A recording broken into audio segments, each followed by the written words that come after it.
میں سمجھتا ہوں کہ یہ جو بلاول نے ٹویٹ کی ہے کہ جناب ہم سے دھوکہ کیا گیا, یہ ہمیں پہلے انوالو نہیں کیا, تو اب بھگتو, اب خود ہی اس کو کرو, یہ تمام معاملہ کو, یہ ایک کور ہے. ایکچولی زرداری فیملی کا French connection is very strong. پتہ نہیں کتنے ان کے اربوں روپے ابھی بھی وہاں پہ فرانس میں پڑے ہیں, جو بھی اللہ بہتر جانتا ہے.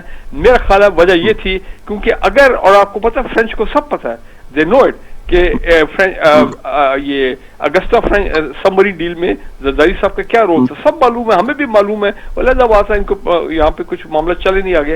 تو یہ وجہ ہے کہ کانفلکٹ آف انٹرسٹ ہے, جس کی وجہ سے زرداری فیملی جو پیپلز پارٹی کو کنٹرول کرتی ہے آئیڈیولوجیکلی, جو بھی آپ کے ہر طریقے سے پولیٹیکلی, انہوں نے اس کو بوائیکاٹ کیوں, کیونکہ فرینچ کے establishment, French government, French leadership, French political establishment کے لیفٹ سائڈ پہ وہ نہیں آنا چاہتے اس وقت.